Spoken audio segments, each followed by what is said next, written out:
অতীত আওয়ামী লীগের শাসন আমলে বছরের পর বছর লাগামহীন অনিয়মের ফসল হিসেবে বাংলাদেশের ব্যাংকিং খাত এখন হিমশিম খাচ্ছে নানা সংকটে। বাংলাদেশ ব্যাংকের সর্বশেষ প্রতিবেদনে দেখা গেছে 2024 সালের ডিসেম্বর প্রান্তিকে দেশের শীর্ষ 20টি ব্যাংকের সম্মিলিত মোট মূলধন ঘাটতি 1,72,000 কোটি টাকা, যা দেশের ইতিহাসে সর্বোচ্চ। এর মধ্যে একসময় সবচেয়ে শক্তিশালী মৌলভিত্তি ইসলামী ব্যাংকও প্রথমবারের মতো প্রায় 13,000 কোটি টাকার মূলধন ঘাটতিতে পড়েছে। আরো জানাচ্ছেন তানহা জুলিয়া।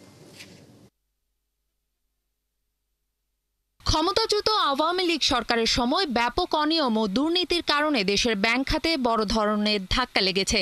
যেসব ব্যাংক বেশি অর্থ লোপাটের শিকার হয় সেগুলো এখন বড় অঙ্কের মূলধন ঘাটতিতে পড়েছে।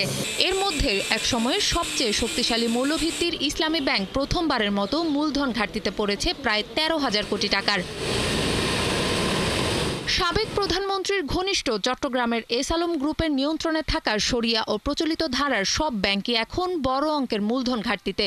সেই সঙ্গে সাবেক প্রধানমন্ত্রীর উপদেষ্টা সালমান এফ রহমানের নিয়ন্ত্রণে থাকা আইএফআইসি ব্যাংকও বড় ধরনের মূলধন ঘাটতিতে রয়েছে। বাংলাদেশ ব্যাংকের 2024 সালের ডিসেম্বর ভিত্তিক এক প্রতিবেদনে এমন তথ্য উঠে এসেছে। এসব ব্যাংকের স্বতন্ত্র পরিচালক নিয়োগ করে পুনর্গঠনের উদ্যোগ নিয়েছে বাংলাদেশ ব্যাংক। 2024 সালের শেষে 6টি রাষ্ট্র মালিকানাধীন ব্যাংক সহ মোট 19টি ব্যাংক সম্মিলিতভাবে 1,71,700 কোটি টাকার মূলধন ঘাটতিতে পড়ে, যা এ যাবৎকালের সর্বোচ্চ রেকর্ড। গত ডিসেম্বরে খেলাপি ঋণ বেড়ে 3,45,765 কোটি টাকা ছাড়িয়েছে।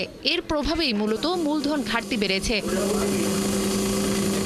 সবচেয়ে ক্ষতিগ্রস্ত ব্যাংকগুলোর মধ্যে রয়েছে রাষ্ট্রায়ত্ত জনতা ব্যাংক, যার মূলধন ঘাটতি এখন 52,890 কোটি টাকা।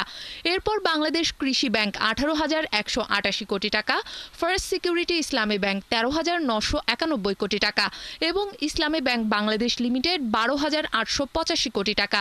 ন্যাশনাল ব্যাংকের ঘাটতি 7,798 কোটি টাকা।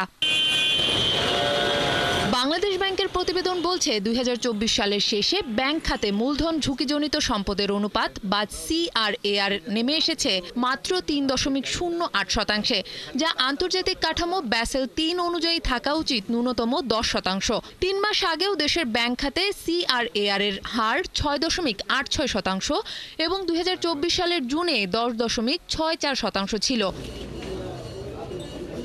এদিকে ব্যাংক খাত সংশ্লিষ্টরা বলছেন, আগের সরকারের সময় অনিয়মের মাধ্যমে ঋণগুলো এখন খেলাপি হয়ে পড়েছে। এর বিপরীতে চাহিদা মতো নিরাপত্তা সঞ্চিতি রাখতে পারছে না ব্যাংকগুলো। ফলে মূলধন হারিয়ে ফেলছে এসব ব্যাংক, যা দেশের পুরো আর্থিক খাতের স্থিতিশীলতাকে ঝুঁকির মুখে ফেলেছে।